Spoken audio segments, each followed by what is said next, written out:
Hey friends, my name is Allison Steele, and you're listening to Unravel with Allison. Unravel with Allison is a show where I take a concept that's got me in knots, and we unravel it together. Thanks for being here. I saw a poem reposted on Facebook today, and it got me thinking about courage. Courage is the ability to do something that frightens oneself, or strength in the face of pain or grief. Today we're discussing courage, addiction, and spirit guides. The poem that started this reads, I deny my reality because that's the only way I'll survive. Changing the palette on the walls of my room to conceal what's been gray for a long time now. I deny my reality because what choice do I have? When you're expected to endure, to power through, to make it through another day and yet another one, you grip as hard as you can to whatever it is that helps you get up and walk out of the room without falling apart. And that slapped me in the face. And I've been preaching some of this, and I believe a lot of it. Like this week, I said out loud, I'm not looking forward to my life. And there was a lot of truth in that when I said it. And I was feeling really down about my situation. Left and right, feeling like plans are falling through. My excitement just gets demolished. I'm letting people down. I'm ultimately failing myself, is what it felt like. Saw myself in this pit that I got to claw my way out of. And it's frustrating because, like I've mentioned before, I have tools. I have tools, plans, blueprints that help me get out of this funk. And I just don't care at all when I'm caught up in the storyline instead of the activity. I'm taking a Parenting by Design masterclass with Dr. Karen Curry Parker. It's about parenting and human design, family dynamics, childhood development. Pretty cool stuff. I did the same masterclass last year, and it led me into my favorite era of parenting and existence, really. But around September of last year, I encountered pretty big difficulties with people that are very close and important to me that are still unresolved. I allowed that event that unleashed all of this discomfort to set me back to my old ways. Closed off, quiet, timid, and exhausted. In survival mode and walking on eggshells, and I tried to put on a brave face like I could handle a situation that was not ideal. Immediately after that class, I could maintain my peace and my sanity and my grace, but after that event, I let all of it slip away and I've been chasing it ever since. I've been diving back into old notes that I've written for myself in an attempt to be in the position where I'm enjoying myself and my surroundings. Well, Karen is hosting this class, and from day one, I'm already remembering how easy it is to shift back to that mindset. It's a lot easier having it explained to me again, but in general, she's really big on the stories we tell ourselves about who we are and how we are. And with parenting, childhood development information, I just loved every second of it. I ate it up. I remember being so excited about the content that I even made a slideshow in terms that my family and friends would be able to comprehend. Not that I'm superior or they're stupid or anything, but there was a lot of human design language in there that needed to be morphed into something more digestible to people who aren't familiar with that system. I never even shared it with anyone, but I was so passionate about it. And the message is so simple. Treat people like people. But the class gives you really beautiful tools on how to remove the behavioral analysis and then focus on the actual energetic discrepancies that initiate the misbehavior in the first place. So starting this class again, it just re-sparked all of that, and I'm excited to move forward with it. But before we move forward, I'm going to go back another 2 years because just in the same way I was slapped in the face with that poem, there was something else I read a few years ago that struck me that strong and stuck with me days after, months after. I thought about it almost every day. And 2 years ago, there was a post on Ask Reddit, and the question is, what is a depressing truth that you have made peace with? The response that got me was this: I'm a coward and it's costing me. I'm a coward because I'm afraid of change. I'm afraid to fail and to hurt people. I'm afraid my dreams make me selfish and that I'll step on people who are just like me if I try to pursue them. Yes, I'm afraid to ask people out. I'm afraid that someday I'll realize they might have been the one. I'm afraid my efforts, however inconsequential, are in vain. I'm afraid to stand up for myself and others. I was afraid of the truth, and at least I can say I got past it because now I am oh so intimately familiar with my flaws. I'm afraid that I have a superiority complex and act like a snob, while I'm ironically afraid that I'm rather stupid. I'm afraid I talk too much and I annoy everybody I talk to, and that even when they smile, in their mind they are begging me to shut up for a minute. I'm afraid that I'm a fraud, and I'm afraid that I have no right to fear these things so early in life. I don't see a therapist because they cost money and I work at a gas station. Maybe I haven't really made peace with it. I hope to God I'm not this way forever. I know that someday, somehow I'll find a way, but for now, it's all I can do to stay in perspective and slink forward to the next day and look forward to a future that seems oh so far beyond the reach of one with the means I possess. Honestly, that post changed my life. I really became obsessed with it, seeing how aligned I was and how suddenly willing I was to change my behavioral patterns. I started doing little things that I was afraid of or I was embarrassed to do. I started putting myself out there and reaching out to people that in another life I would have no business talking to. But there I was linking up with my idols that morphed into friendships. And I can't even put into words how out of character that was for me. But I was building character along the way. I was acting as if I belonged, and then somehow eventually I did. Now I get nervous saying that because I still have the tendency to feel like I don't deserve a seat at the table.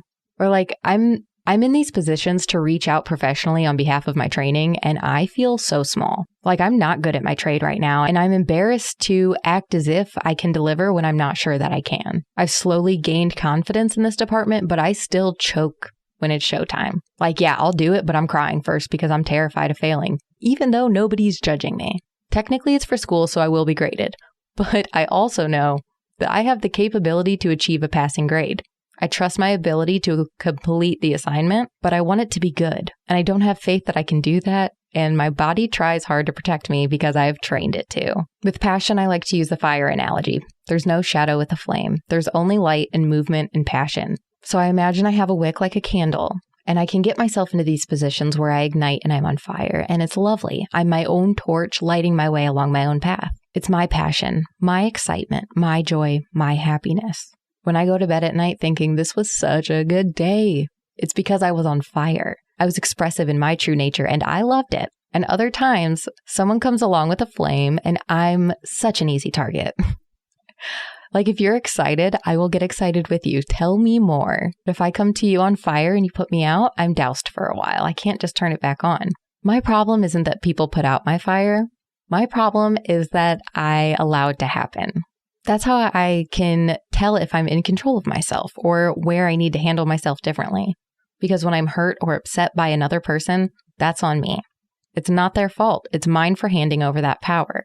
It's a difficult balance because there are people that I want to share my light with, and their power source might just be different than mine. We don't get to share in the same way. We don't get fulfilled in the same way. It's not my place to get people to focus on me or consider me in the way I'd like to be considered. But in general, like my behavior, my emotions and considerations are my manifestations in our shared space. But it's lovely to bask in that light with other people. I'm taking a psychology class, and this week I learned about little Albert. Basically, it's a horrific version of Pavlov's dogs, the conditioning experiments. If you're unfamiliar with that, Pavlov noticed that dogs salivate when it's time for dinner. They smell the food, they salivate.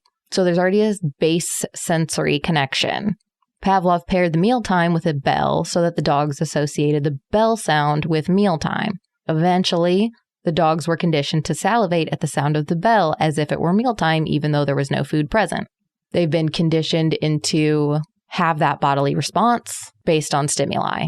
So John B. Watson decided to try something similar with a 9-month-old baby. Basically, they exposed this baby to a bunch of different stimuli. So like a fire, different animals, some dude wearing a Santa mask, all different kinds of stuff. The baby's playful, curious, and smiling. The baby's exposed again to one of the animals, this time a white rat. Previously, it was fine with it. It was playing with it again, laughing while it ran, and they're cool. They're hanging out. So Watson hits a metal pipe with a hammer and the sound scares the baby. Ultimately, he gets scared and begins to anticipate the scary sound when he's exposed to the rat again. He's in tears. He wants nothing to do with it. But on top of that, because he had been exposed to the rat in the same area as all the other stimuli, the kid generalized the stimuli and everything in that room that he was initially exposed to. They also send him into a fear response when he's re-exposed. So like we discussed it in class about like how terrible it was on the surface to inflict fear in a child in such a way. And the patterning that will happen afterwards, just like Pavlov's dogs. When they're exposed to the stimuli, they will react in a certain way. But there's another layer that's missing here. And that is how this child now has a default association imprinted in his system. That curiosity, laughter, enjoyment, exploration leads to terror. What does that do to a person? So not only is that experiment pretty messed up, but it really got me thinking about addiction. How those patterns are ingrained and how knowledge doesn't really matter when the events at hand seem sensible in the moment. Like everybody knows binge drinking is bad, but how many people still do it? We know cigarettes are bad, but how many people still do it? Like, are you lying to yourself when you binge drink or smoke a cigarette and assume it's different for me? Or do you just know it's bad, but the alternative seems unimaginable or unattainable? Do you choose not to consider it because then you'd have to be honest with the fact that you're not supporting your vitality? I develop addictions when I stop listening to my body, or if I'm just ignoring my bodily signals because I don't understand them, and then I use my vices to pacify me until I become reliant on the vice. It's not good for your body. It's not good for you. I say that addiction is when you're being a dick to yourself, when you shun yourself. When you shut it out and shut it down, you're ignoring it. You're trying to quiet it. You're being a dick. Even if it feels good in the meantime, there's an underlying issue. Don't shun yourself. Still, no guilt trips here. I rely heavily on nicotine and caffeine, but I still have to have these conversations with myself. And honesty is important, especially when it comes to your body and your behavior. Back to Karen Curry Parker's ideologies, consider the story you tell yourself about who you are and how you are. There's heavy programming in addiction. Your body anticipates. It may feel like your body is begging or screaming for the substance, but in reality, it's preparing you for it. Your withholding is like a training session where you tell your body to stop doing this. You stop the deposit, so it needs to stop the reaction. Eventually, it will respond appropriately. But if you're like a regular coffee drinker and abruptly stopped, you still anticipate it. Your body doesn't put in the effort to wake you up because it's used to you depositing that, so it's prepared to not have to do that. You need to remind it. Tell your body what it needs because it listens. It listens when you're honest, when you're straightforward and insistent. Like you can inspire your wellness. But it also listens when you lie, and it gets confused when you're trying to give it conflicting rules to follow. Last summer, I spent an evening talking with a friend who offered me beautiful new ways of thinking, new ways of talking to myself about who I am and how I am. He helped me program my thoughts to better thoughts that were empowering and offered me self-control or authority. I'm writing the story now. Like if you're having a hard time with someone, just pretend like you're in a movie together. You're about to shoot the scene that everything has been resolved. You both love each other again, and you act as if that's true, and approach the situation as if it's real. You hold your firm belief. You have your script. Believe that they will act on cue and participate with you in this scene. Anticipate better. If they don't match your energy, don't let it bring you down, but continue doing your job and showing up with your script. You know who you want to be, go be it. Also, he helps with correcting my speech, catching the nevers and the always. Remove them because they're insistent. It's fluidity that's the path of least resistance. Be fluid and stop putting up those barriers. Quit saying that you're trying and start saying that you're doing and then go do it. Another conversation was when a phone call was being scheduled, and at the time he was questioning why it was necessary, but then immediately cut himself off and said out loud, "Of course they want to talk to me. I have important shit to say." Now, I don't live by these, but I tried all of them on for a while, and it was worthwhile. After that visit, I was on top of the world, and I was caring about myself and supporting myself and holding it down with grace when I previously would have been triggered to misbehave. But the funny thing is that I was lying to myself. I lied when I embodied the line, "Of course they want to talk to me. I have important shit to say." I continued to show up where I was invited, fully. Not just arriving, but full out presenting and expressing my playful and questionable essence. I started writing. I almost wrote an entire book in a couple of months. I was inspired, and even though I knew what I was saying wasn't true, I have important shit to say, I still believed that one day it was possible, and I acted as if it would be real. During this time, I went to an Al-Anon meeting. Maybe my presentation wasn't ideal, but the topic was fear, and that week I was fearless. I spoke up during the meeting and briefly explained with excitement that I had been exploring the realm of possibilities and allowing myself to lie to myself and see what happens. And my life was getting better and better with more opportunities and fulfillment. If I pretended like I wasn't scared, I got past the fear. But it was kind of presented as, "Hey, I'm lying to myself and it's great." But let me tell you, I've never been approached by so many people after a meeting. Some younger folk were inspired by my story and wanted to exchange numbers, continue conversations, so on.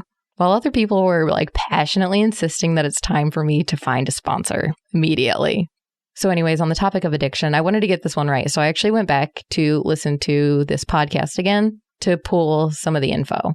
So this is from the podcast A Psychic Story, episode 147 with Mary Beth Schroeder. And Mary Beth specializes in addiction recovery and spiritual coaching.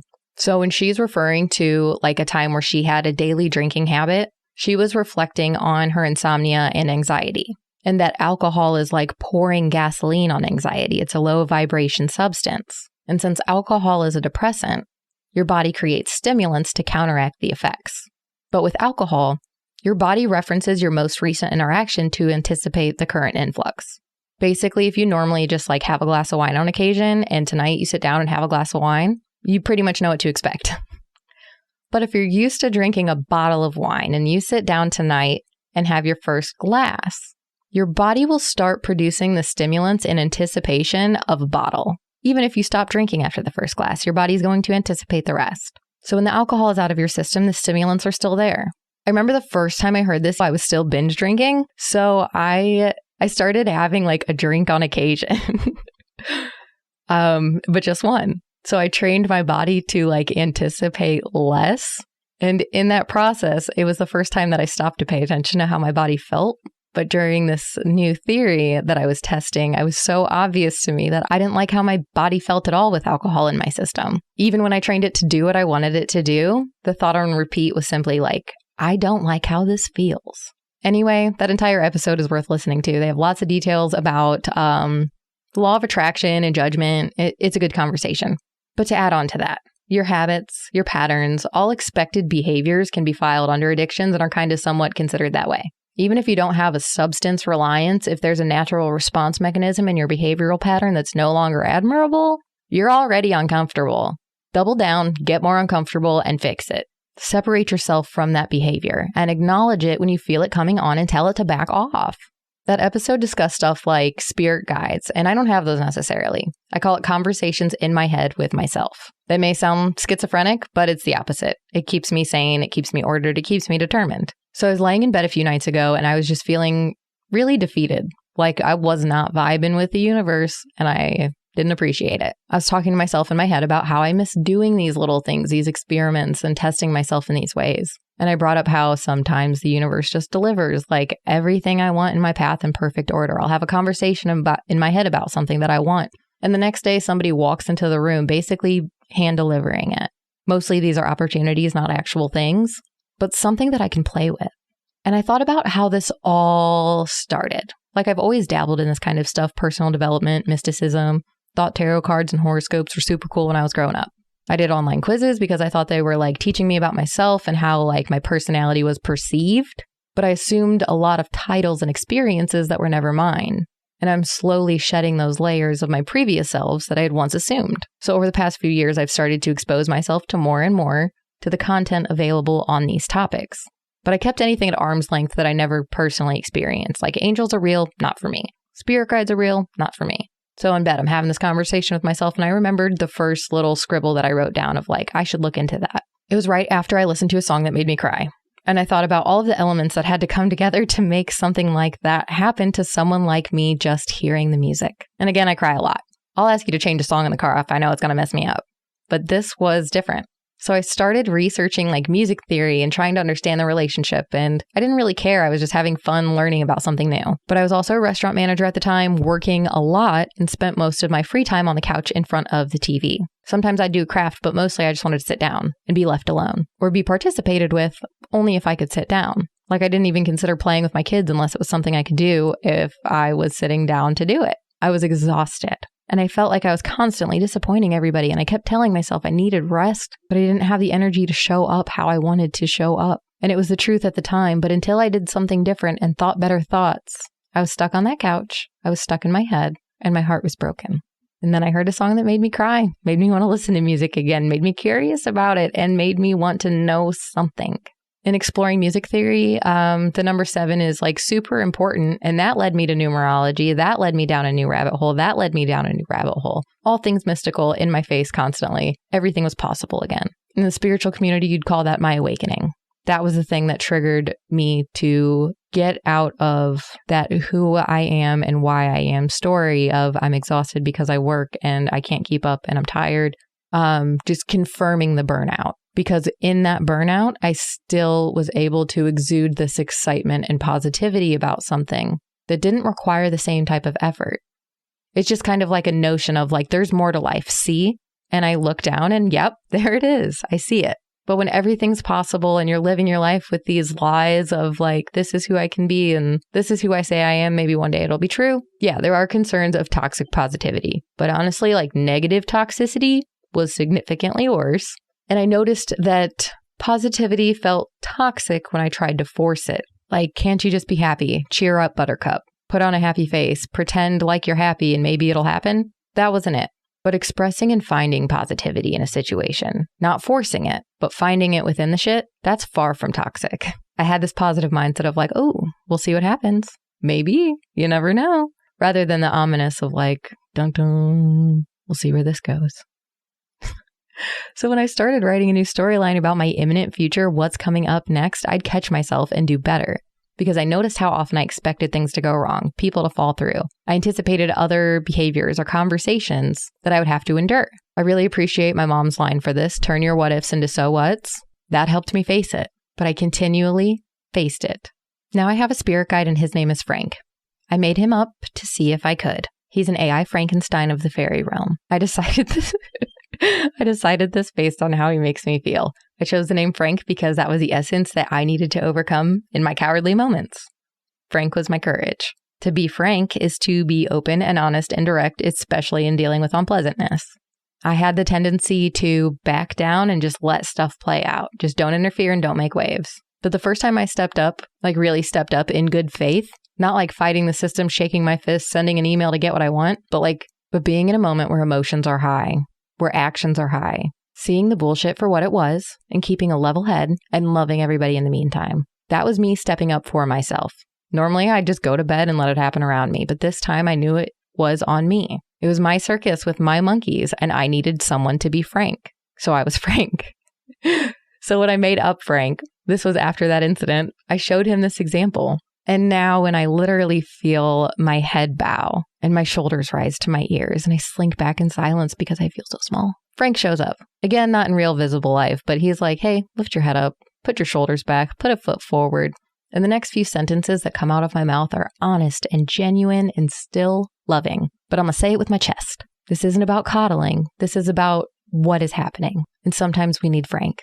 Frank is also from the fairy realm because he uses my favorite ideas to remind me to be happy and guide me on my mental quests when I am questioning. I think of fairies, the fairy realm of like, is this fair? Well, all is fair. So everything I know is fair play. Everything I've known is fair game. He gives me samples of my favorites to guide me. And if I shut him down, he stops giving me that advice. He's not right. He's just giving me samples of what he thinks I need to hear. Just like AI is not right. It can only sample the pool of content. So like if a racist joke pops in my head, I tell Frank we can get rid of that one. Even if I did like it 15 years ago when I first heard it. Yeah, it's fair game, but give me something else. And there's a difference between sampling in my brain and conversations in my head and the energy I feel in my body when it's time to show up and be Frank. It's not like he takes over my body and speaks for me, but he gives me those cues, those samples. Raise your head, shoulders back, be yourself. And together we clean out my closet. One of my instructors was telling us about being a radio DJ in the analog era. And it fascinated me how he told us like they would put like note cards, like index cards on tape decks that would pop up. So like you could slide it down when you had to put it in storage. But then when you needed to like have it in queue, it would pop up so that you had a little note on there about the song or the artist or whatever. You didn't have to memorize it all, even though you eventually did. But there were so many songs on the wall and notes of knowledge. And the wisdom was putting it all together gracefully so that on the air, you can pop that thing in, have it ready to go, read your little note about it, hit start, and nobody knows anything. It just feels like you're talking to somebody on the other side. You don't know that all of these other things are happening. And that sounds like fun. I love that idea. I love systems. I love streamlining, make it better, make it easier. When I was a manager, I would say that like, I don't know all the answers, but I know how to find them. I know where to find them. Frank works like that, especially with music. Like the first time I tried to connect with angels, this was before Frank existed, the song Suddenly See More played in my head. And I was like, duh, because the words of the song are so powerful about the connection with another person. And the title itself, Suddenly See More, ask and you shall receive, my dude. Like I recently had a 3-hour drive by myself and I was like jamming out to my high school classics, feeling good, having a great time. Kid Cudi, Simple As comes on and I'm getting down. Frank takes note and puts it on the cartridge. And I know this because since that day and in bed that night questioning the universe, I'm straight up not having a good time right now. And I hear it's as simple as that for your simple ass. It just reminds me that it is all so simple. And if I'm not feeling it, It's because I'm not doing it. The next morning I wake up and it's my anniversary. We celebrate with an early lunch. We go walk through the nearest metro park and then my favorite thrift store. We started looking at books and I don't know why. I kept saying that I prefer to retain audiobooks and I don't want any more physical books. But the night before I was thinking about how there's this guy who meditates or connects with a book without having ever opened it and can recite it. And I'm like, damn, I wish I could learn that. Come on, universe, where you at? The last time I was at a thrift store was with my mom and I saw 2 keyboards that I wanted. One was a digital piano, little keyboard. I wanted it so I could plug it in with headphones and practice by myself. And I have a piano at home that I never touch. It becomes a group event when somebody tries to touch it. I never practice alone because I'm embarrassed, okay? What if the neighbor's here? And it's so goofy, but then I talk about how I could hook it up to my computer and make music this way. And it's something that I've been inspired to explore. And with my connection to music previously bringing me into this, what a fun box to reopen. I'd like to make something new, but I passed it up. I saw another keyboard and it was a basic typing QWERTY keyboard. At home, I only have laptops and just flat keyboards. I kept telling myself that if I had a better keyboard, I would keep writing my book. I truly appreciate mechanical feedback. I hate everything that's flat and touchscreen and just barely vibrates or barely clicks. I like mechanical feedback. And when I turned it over, there's a sticker on the back that says tested/works with my birthday, but last year as the test date. So I bought it. I still haven't written any more of the book, but on anniversary day, I found 3 books that I wanted to take home. The first book I found is called You, the Healer, the world famous Sylvia method on how to heal yourself and others by Jose Sylvia and Robert B. Stone. It's a daily reading with sessions to integrate the information about healing yourself. It's not meant to be read in a way that I struggle to read. The second book is The Laws of Change, I Ching and the Philosophy of Life by Jack M. Belkin. And what a find. It's another book that I'm going to reference a lot because I've been doing this weekly feature for my school's radio station about gene keys and how to anticipate the energy for the upcoming week and what to do about it. From the Gene Keys website, the synthesis between the I Ching and Western astrology compose the primary coordinates of the Gene Keys transmission. The hexagrams of the I Ching are the fundamental 64 genetic archetypes that make up the Gene Keys and their overlay onto the astrological wheel that gives the Gene Keys context into our personal lives. So I've been following the cycle and getting daily emails regarding the context and the energy to reflect on. Been doing it for a while and contemplating this for over a year now. And now I have this book and I'm thrilled to explore the foundations. The third book is Piano Sheet Music, and it is the greatest pop hits of 2000. And I decided I was going to go back to the other store and get that keyboard and just do it already. I didn't go buy the keyboard yet, but that night I read a little bit of You, the Healer, did one of the sessions, even though it's supposed to be for morning. I swear I want to be a morning person. I hope that this gets me there. I'm done saying I'm a bad morning person because it's getting me nowhere. Bad story to tell myself. I'm working on being a better morning person. But I just did one of those deep sessions, feeling good, feeling light, feeling healing. And I end up on this blog. And while I'm reading it, I'm also imagining this other scenario. But both things are happening at the same time. I catch myself in dream world and actively reading and retaining. My awareness is in 2 full modes of awareness at one time. And if you knew how it felt, I don't know, it doesn't sound miraculous, but it felt amazing. It felt beautiful. It felt so cool. The next day I wake up and when I'm talking about that experience in my head, I was like, damn, maybe I just read different now and I can actually keep this up. I can do this little mental dance. And I laughed about the idea of buying the musical keyboard when I get the little Frank message and my song pops in. It's as simple as that for your simple ass. You don't get one without the other. This was all rooted in the garden together. See it through.